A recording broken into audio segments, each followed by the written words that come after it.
Welcome to the CFA Connections Plain Talk series. This is a special 5-part video series on how to become a corporate flight attendant. Starting with a complete overview on how to navigate the CFA Connections platform pages, start here, and how to become a CFA. This is a complimentary and robust step-by-step guide on how to start your career as a corporate flight attendant.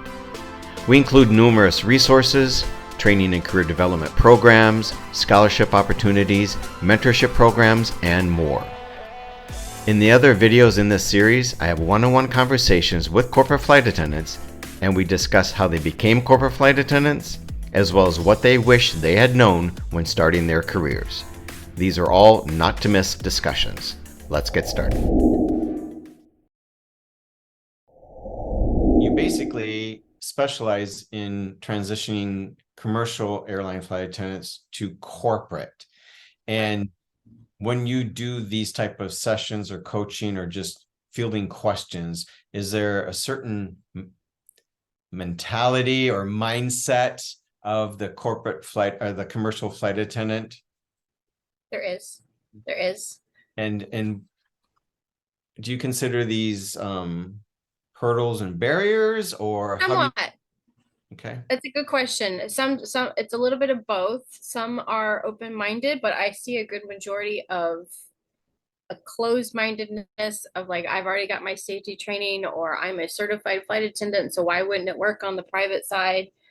And so it's kind of like I have to unravel the straight and narrow thinking that's taking place and like have a different open mindset. Yeah. I find that's probably the most common. I see like on social media groups, mainly like Facebook groups, where people post a question that they are a commercial flight attendant, and it could be a very high scale airline. No mention of training is ever in their post. They don't think they need it. Yeah. That's a good point. Yeah. Because I come from Delta, so I understand that thinking of I've come from Delta, so why wouldn't they want me? So but it took a little bit for me to have that, to be humbled a little bit of like, most people really don't care that's where I came from. They want to see that I have who I am as a person and what kind of personality do I bring to the team with the pilots. And I didn't realize that was really a thing, because in commercial you don't really hang out with the pilots. It changed. If you're domestic, it changes every leg, or internationally the door's closed, so you like, it's the same crew going over and coming back, but the door's closed and there's no communication. And then private, you're helping them stay awake. So exactly. And you're alone. You're not with a whole crew of other fellow flight attendants too. And I think when I made the transition too, but many years ago, and when I did the transition, then cabin safety training wasn't so much in the forefront. It wasn't that absolute, now things have done a huge shift change over the last 20 years, but it wasn't why I was hired. They hired me because of me. Yes. Because I had my commercial background, it gave me the confidence to get on a private jet without training. And once I started, then I realized the importance of having the differences training.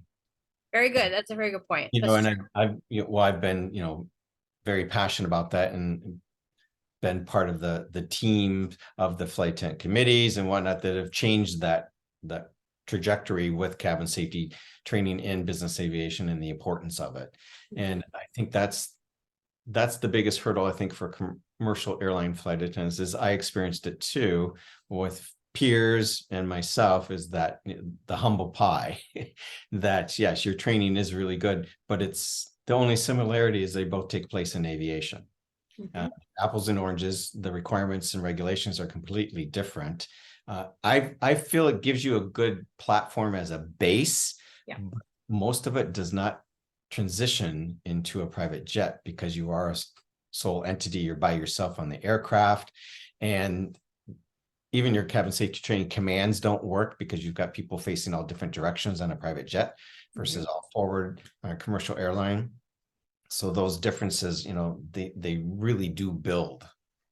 Yes, that's very true. Another thing too is that like safety training was 6 weeks at Delta, but Literally one day was service, one day. And then that's like the pinnacle of being on a private jet is like you expect to have 5-star service. Yeah. And so, yeah. Yeah, my training was about 4.5 weeks. And I was US Airways. And Uh-huh. then that was the hardest thing that I couldn't wrap my head around is when I went to the cabin safety training then, and for corporate, it was 3 days emergency procedures as an initial student. Yeah. And possibly can they teach me in 3 days? It was amazing how much I learned in 3 days Yes. and the differences. And some correlate, some don't. There's a lot of contradictions because of the type of aircraft too. True. And the hands-on training, because not all aircraft, are represented. It's almost impossible to represent all doors and windows of every business jet that's out there. So it's more generic, all-inclusive training versus the airline. It's specific to those aircraft that they operate. Yes. It's very true. It's very true. I think the other thing that was a big, like when I went to the safety training, was realizing that you're not yelling at them, like you're talking to them in a conversation.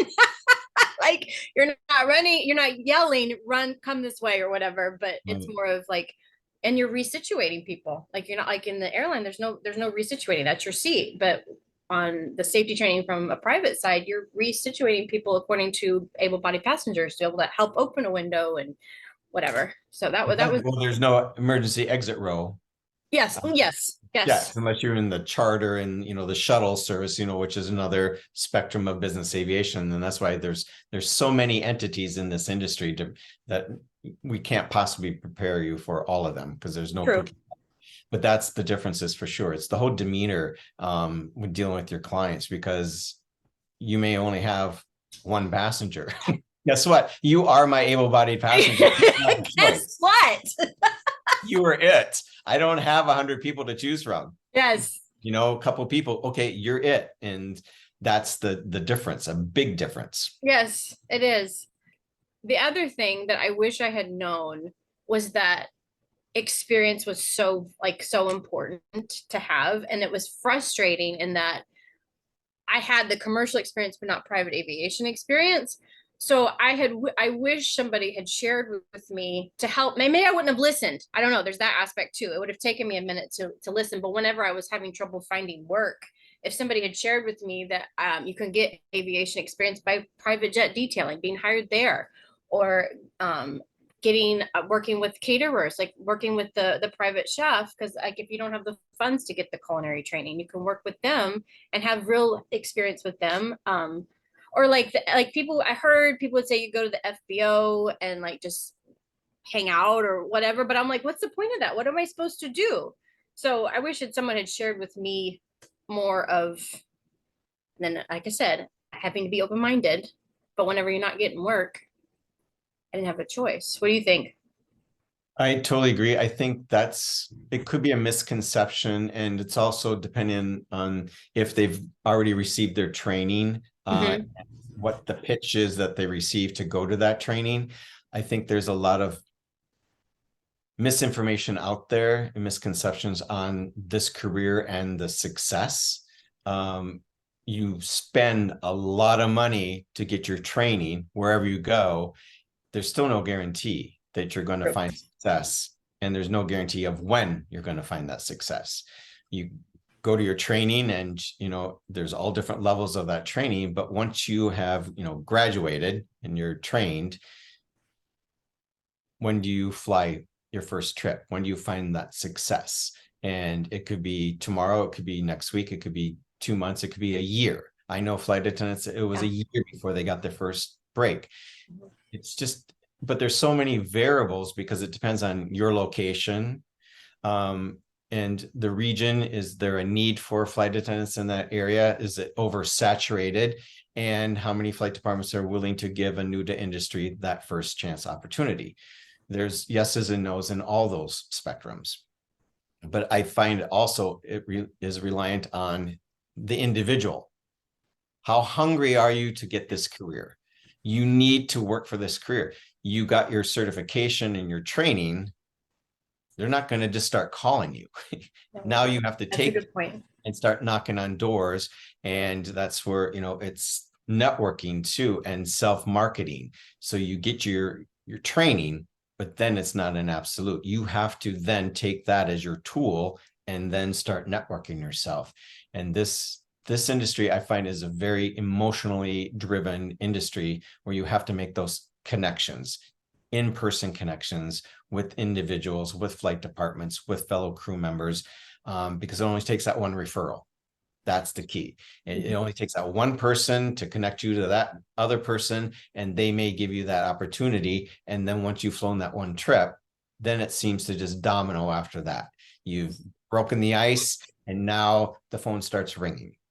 You build a clientele base. So it's not an immediate, I think, is the biggest wake-up call and the reality check for a lot of people.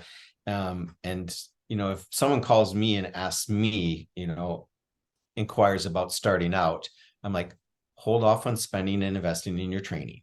Do your research first. Know your area, the region. If you're willing to relocate, that's tough if you're not in an optimum area, because now you're making a huge investment on a what if. But there are a lot of operations that will airline you to position, so you can live anywhere by a major airport, because the planes are in constant motion. So you're chasing the plane, not flying to work.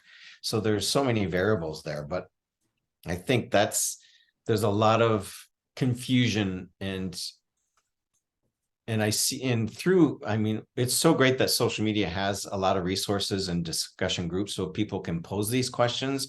But again, there's a lot of subjective answers and responses, and so that's where, I'll respond the best I can, but you can't handhold them through the whole journey too. They have to do it themselves.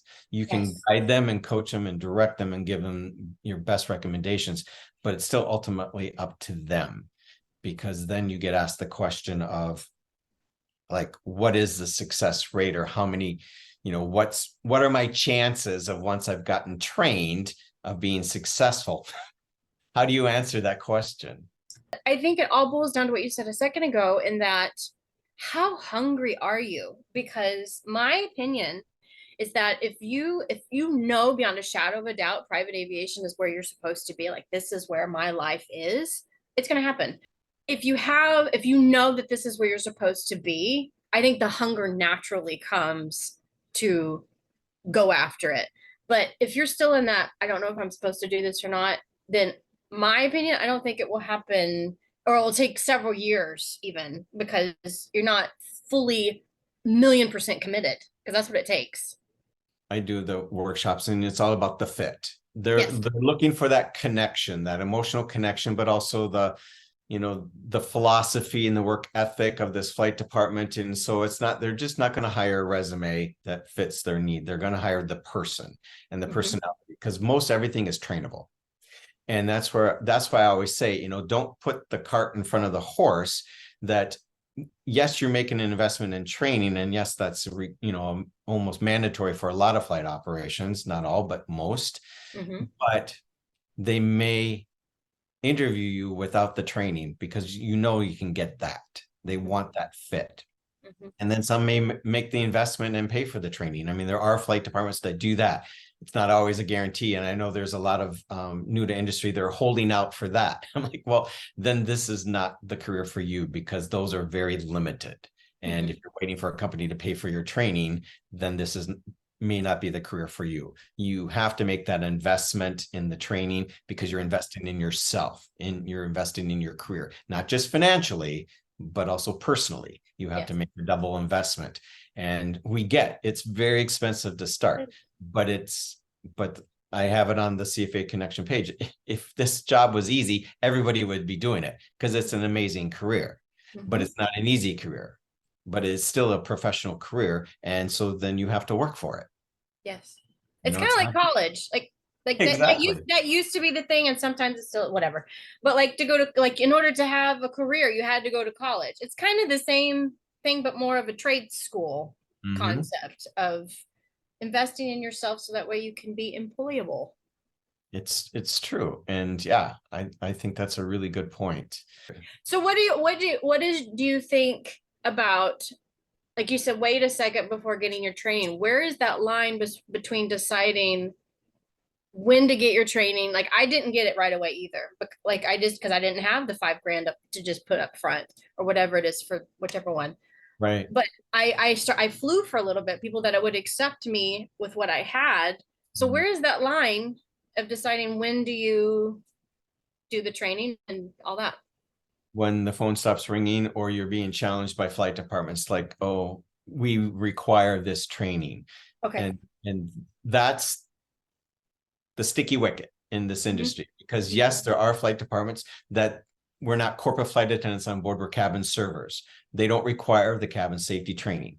Now, you'll never hear me say that cabin safety is not paramountly important, because whether the flight department requires you to be cabin safety trained, I say to still make that investment in yourself to save your own butt in an emergency. And have that, because in an emergency situation, who are the passengers going to be looking at for direction? And then you're like, oh, I'm only here for service, and that's where, we've gone through a lot of transition in business aviation because of aviation incidents and accidents, and that there were cabin servers in the cabin that were only there for service, but the clients and the passengers didn't know that. And so that's where, from an accident, now they're required briefings for charter for 135. The pilots do the briefing, and they're required to tell the clients that this person's on board for service only or cabin safety trained because of those. And so that's where, the justification of the third crew member got really involved in that. And that's why we did a huge push for cabin safety training because of these variables. But in business aviation, we're still not even required on board for 19 seats or less, because this is the difference between corporate and commercial, where you're always required at least one flight attendant on board, and then basically you add one for every 50 seats as a comparison. Where in business aviation, we're still not even required to be on board, but that doesn't mean we're not. It's all written in the SOPs for the flight departments. But I think, to back up to where you said, I think that if you find that people are using you as a cabin server and it's not trained, it's a catch-22, because you're going to get a lot of pouncing from peers too, that you're not cabin safety trained and you're flying. So it's a risk. But if you're flying, and hopefully you're saving your money, and you can invest then in your training so you can be cabin safety trained. But that's why I always tell everyone to kind of pause when they're starting out before they go to their cabin safety training, because once you're trained, the clock starts ticking on your currency. So for 135, it's every year, every 12 months with a 1 month grace period. So you have 13 months before you're expired. For private, you can go 2 years. And so that's the thing. So if you immediately just jump right in, and I see it all the time, where I'm going to get my cabin safety training done now, get it out of the way. And then they don't even start looking for work for 6 months, because they're getting everything else together. And now the clock is ticking, and now they're expired, and now they have to reinvest and go to recurrent. And they haven't even flown their first trip. That's painful. Painful. And it's painful. A former instructor that used to train flight attendants, I saw it a lot. Did you? Okay. And it was really, and you try to coach them the best. It's like, maybe you should hold off spending the money until you actually have something lined up. And again, it could be no fault of their own of why they're not finding success. I mean, there's so many variables like we talked about, but making those initial researches and connections to actually see if there's work available for you, and if you fit the criteria or you're getting interest. Because if you're interviewing and they're like, we would love you, but you're not trained, go get your training. Yes. But if you're not getting anywhere, getting any hits, that's the tough pill to swallow, is that maybe this career is not your right fit for now. So I think there's a fit for everybody, all walks of life, sizes and shapes, ages, doesn't matter. Get that question all the time. Am I too old? Am I too young? There usually isn't. Just age, which we've discussed before. Usually most of them require minimum 21, sometimes 25, because of the rental car. Rental cars, Mhm. You have to be 25 to rent a car. And a lot of times it's your responsibility to rent a car when you're with the flight department, or maybe purchasing alcohol. So you have to be 21. So, but there's flight attendants that I know that were young that did it. There's Mhm. ways around everything, There are. but the age cap, there isn't one. So yeah. I think it's actually talking about the age cap. I think it's easier the more mature that you are because of the clientele that we're flying and that they prefer to have that mature and experience life experience. Not talking about aviation experience, but just life experience on board. Yeah, over the years, I've seen, all different requests from flight departments, and it is quite, there's some that only want female, there's some that only want males. There's some that tend to want younger and pretty for what, because it's a demo. And Mm-hmm. there's others that just want good quality service Mm-hmm. and possibly safety. They're looking for that full package. And so it doesn't matter what they look like, how old they are, they want professionalism in the cabin. And so that's where, there's a fit for everybody. How do you find the fit? That's, yeah, Networking.